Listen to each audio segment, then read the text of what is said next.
What's up?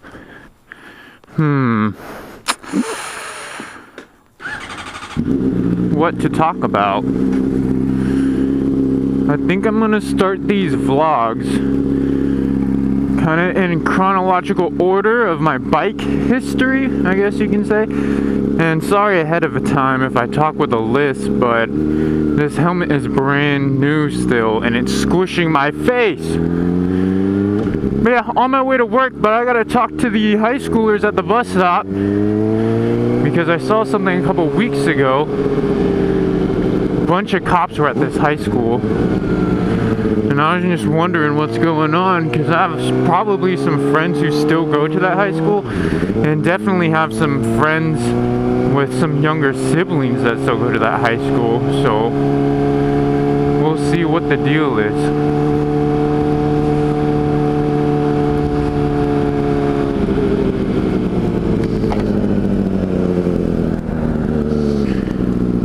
Hey, do you guys go to Glacier Peak? Do you go to Glacier Peak? No. No? Well, do you know what happened over there like a couple weeks ago when there's like a bunch of cops? Someone told, well, my parents got a call that someone brought a gun. No way. Yeah, I don't know, it's crazy. Because I was coming home from work and I saw a cop fly by. And I was like, oh, he's probably stopped for a motorcyclist because he's right in the intersection of Highway 9. So I was like, oh, someone's gonna get busted. And then when I turned on Cathcart, there's like cop here, cop there, cop there. Yeah, and then when I got to the school, there's like 6 in the parking lot. So I was like, God, I hope something didn't happen, man. I hope nothing happened. But I think it was during your spring break. Or close to it. So I was like, I thought someone... You were talking about a few weeks where, yeah, there was, I heard that there was a robber, and he was, they were trying to catch him. He had, like, he had gotten away, and then they were going after him, and he had hidden in a, In the trails over there? Yeah. Yeah, that's what I figured too. It was either one of those two things. I don't know. That was weird though. I was like, this town's too small to have like some kind of mass shooting or something. I was saying a few weeks ago, in front of there was a big car crash. There's a big what? Yeah, a few weeks ago. Car crash. Yeah. Oh, a car crash? It was a pretty big car crash. Alright, well, no one died or anything, right? I haven't heard anything or seen anything.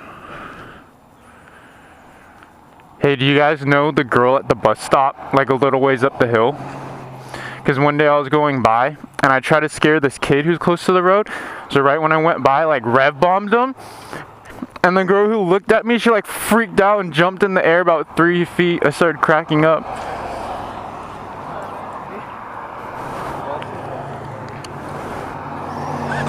Alright, thanks guys.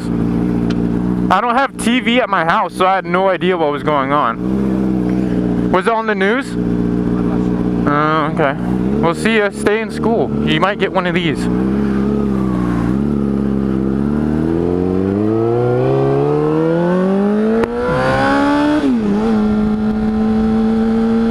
Okay, let's see if we can rev bomb this girl. Those kids are cool. I live in a small town, so, you know, our high schools aren't filled with assholes, self-entitled pieces of shit. I'm not saying that yours is, I'm just from experience from other people. But then again, they're just stories you hear. But yeah, I can hear that I'm talking with a lisp right now. It's probably fucking annoying. This helmet's squishing my face. Alright, back to the moto vlog. My bike stories. My bike story in chronological order. So I'm gonna start with the very first day I knew I wanted a bike. Alright, so you guys are gonna have to think way back. Some of you, you're gonna try and think way back, but it won't help you any. Alright, so when I first knew I wanted a bike, it was when MySpace was out, and I think I was in the 9th grade, right? So I'm on MySpace, and I see this commercial, and I remember it clearly. It was a commercial for the 2006 Honda CBR 1000RR. And I saw that commercial and I was like, man, I'm gonna get that bike. I didn't know how to ride. I never rode a motorcycle, a dirt bike. And I mean, I was 15, so I mean, I rode on the back of a motorcycle on my dad's, but he has kind of like a Harley style. He had a Honda Shadow, and then I think like a V-Star or something. I don't know, but I'm getting off topic, and I hate when people do that. So I saw this commercial and I was like, man, I need this bike. And I was planning on getting the black and red one. My buddy was gonna get the silver and black one, and my other buddy was gonna get the blue and yellow one, and we're gonna roll in a squad and be badasses, okay? That was the plan. Come a couple years later, I'm working at my mom's restaurant part-time because I'm in college, and that's just what you have to do. So working at parents' restaurant, and even younger kids around me started getting these pretty cool cars. Now I already had a car and I knew I couldn't afford to get a new one. So I was like, you know what? I'm gonna get that bike. Right? So I go to my parents, and what do you say when you want a bike to your parents? You say, Mom, Dad, look, I'm gonna get a sport bike. And I kind of screwed myself over because I was really into like the Need for Speed games and like the running away from cops games. Like my favorite racing game was Need for Speed Most Wanted. And I'm talking about the first one, okay? Little kids, let me tell you something. Need for Speed Most Wanted now sucks. Alright, there used to be a really awesome one back on the original Xbox, the first Need for Speed Most Wanted. And I would wreck on that thing, my Lamborghini Gallardo, man. But anyways, so yeah, I kind of screwed myself over because I always played those games. And even when I asked for like a kind of nice car, my dad's like, no, like I seen you play those games, blah, blah, blah. I don't know why I used that as an excuse, but he did. So I asked my parents, said, yo, Mom, Dad, I want to get a bike. I can pay for it with my own money. I'll do everything. You don't have to do anything. My dad's like, no. Doesn't even give me a reason, just says no. And that goes on for a couple of months as I'm saving up. What I do is I hoard a lot of money, and I don't know why until I see what I want and I buy it. So about halfway through saving up my money, I knew I was for sure getting a bike no matter what my parents thought, and I don't know what I'm gonna do with it. I'm just gonna get one. So I save up about $4,000, and I talked to my sister. I convinced her to front me $4,000. And my sister's 2 years older than me. She knows I'm good with my money, so she let me borrow like a family loan of $4,000 in cash. So as I'm saving up, I take the motorcycle. No, I don't even take the motorcycle safety course before I buy my bike. So I have like $8,000, okay? And beforehand, we'd go to dealerships, and a lot of dealerships did not take me and my friend serious because we were both getting bikes, all right? We went, I'm not gonna name any names around here, Motoplex, but we'd sit on bikes, or no, we didn't even get to sit on bikes. We'd try and sit on bikes, and they would kind of be like, yeah, we don't really let people sit on bikes. And I'm not stupid. I was like, how do you not let people sit on bikes? Like, you would sell 0 motorcycles. So we asked him to start it up at least. He's like, no, we don't really start it up inside. Like, you know, that's usually stuff we do after. And they were just being assholes, right? So I was like, you know what? They obviously don't want my money. I had $8,000 in my pocket, like literally in my pocket. So I was like, you know what? They obviously don't want my money. Let's go somewhere else. So I end up going to Cycle Barn. And the people at Cycle Barn, despite some of their reviews, were awesome to us. So Ariel was like, yo, like I think this is a spot. This bike is sick. And he ends up getting a 2012 Triumph Daytona 675. Not the R. He definitely wanted the R, right? But he got the 675, was ecstatic, right? And at this point, I said, I'm definitely for sure getting a bike. because my bro just got one. We're gonna mob together this summer. This was in, I think he got it close to January, and for me it was February. And when I'm at the dealership with my friend, I'm like, look, my buddy just got a bike, I'm paying all cash, like, let's make a deal, right? You don't want this bike sitting here, you want to see me happy on it. I was like, so how much out the door? That's what I said. I said, no games, after everything, how much out the door? And he's like, let me go talk to some people. And I was like, all right, cool, like, you go do that. So he comes back and he's like, all right, out the door, everything, lowest we can go if you pay cash, $7,400. And I think the sticker price was like $8,100. So I was like, because I had 8 grand, I knew I could talk him down. But he came out with a pretty good deal, and you know, they were really nice to me. And this is definitely the bike I wanted. So I was like, all right, I'll take it. You know, my friend's all pumped up because he's like, yeah, like, I knew you said you were going to get a bike, but dude, you're really doing it. Like, let's go. Let's leave today. So we get down to the office, we all sit down, started doing the paperwork, and the lady's like, all right, price for the bike, total is, I think she said like $8,100 or something like that, like the original sticker price. And I was like, whoa, whoa, whoa, whoa, whoa. No. I can't remember his name. If I did, I'd tell you. But I was like, no, no, no. Let's call him Blah. Blah said that out the door I could get it for $7,400. And they're like, wait, who told you that? And I was like, Blah. So they all look confused.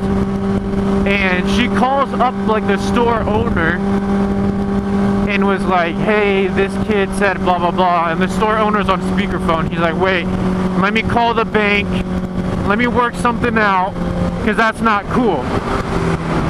And then I'm starting to get pissed off because you go from like really excited, like this is happening, to okay, maybe this shit isn't happening and I gotta wait a couple more months. And even then, do I even want to buy this thing still from them?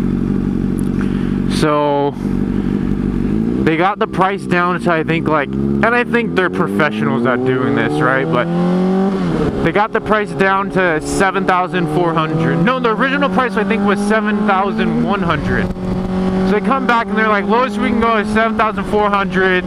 And then they try to explain to me how the whole car salesman shit goes. They're like, look, the bank owns it, you know, we don't own it. Like, that's messed up that somebody said that, but this is as low as we can go. And I said, okay, look, I'll buy the bike for that much. You know, you guys own helmets and stuff, give me a deal on a helmet, you know? So he was like, all right. So I buy the bike. My friend rides it home, and I was dead broke after that. Like, I had like a couple, like $200 to my name after I bought the bike. I still owed my sister money. So what I did, I went to the store the next day, bought a helmet, bought gloves, and slowly started paying my sister back. I know I'm stupid. And I went to go get my motorcycle license. I had the permit, I just needed to take my test. So and my parents, at this point, my parents still don't know I have a bike. So when I go and take my motorcycle test, I wake up like an hour before work, right? And I go and I take it, and I mean, I didn't pass with flying colors, but you know, I definitely practiced beforehand. The U-turn sketched me out. I got that. The thing that got me was the swerving in between the cones. I was going too slow, and I put my foot down like 5 times, right? But it wasn't like, okay, I rode, put my foot down, rode, put my foot down. It was like I was like barely trying to put my foot down, like as least as possible to keep the bike up, and it just wasn't coming up. So I kind of, you know, had to like tap dance a little bit to get it up. And the guys at the school were like talking shit. And now that I kind of understand the community, I can see why. Like, okay, here's this young kid, just bought a 600cc bike and can't even do the cones. So I kind of got pissed off, and I ended up passing. The guy was Asian, I'm Asian, so I think that's what it was, honestly. So he ended up passing me, and I'm like, all right, got my motorcycle license, got my bike. It's February. Okay, gonna go show off my bike. So me and my friend Ariel, he's gonna start a motovlog channel here pretty soon. Me and him go riding. Okay, and I don't condone what I did, but after he taught me how to ride, right after, like literally right after he taught me how to not stall the bike and keep it going, we just mobbed up this hill at like 90 miles an hour. I was in front. I just felt the power, you know, so I was like, let's see what I bought. Like, let's see what this thing can do. So I mean, I didn't like totally pin it down, but I gave it some juice. Started going up this hill. My friend Ariel looked at me and he's like, dude, you're crazy. This is gonna be awesome. So we go to our friend's neighborhood. All of our friends at this time pretty much lived in the same neighborhood. Showed off our bikes.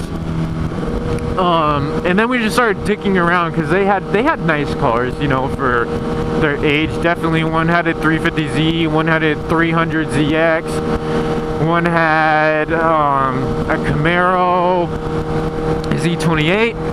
So we're just dicking around in the neighborhood. And I'm taking this turn pretty fast for my level, and the turn's too sharp, and I didn't know anything about riding, so I just got on my brakes, the bike lifted up, and I ended up going across both lanes, right, almost touching the sidewalk. Like, I was in this part over here and almost at the sidewalk, and I was like, yo, like, maybe there's something to this that I need to learn. So after that, we went home. Ariel actually dropped his bike that night. We're both new. He didn't drop anything serious. He had frame sliders, and he had like the legit frame sliders, not the one that connect to your fairing bolts, but the ones that connect to the actual frame. So that saved his bike. Brand new, like 2012 Triumph, brand new that year. Well, actually, it was a year older. He bought it in January, so it was like, you know, a couple of months old. I don't even think they had the 2015s in. So, at this point, I'm hiding my bike in Ariel's garage, my buddy's garage, right? And every time he would go out, or every time I would go out riding,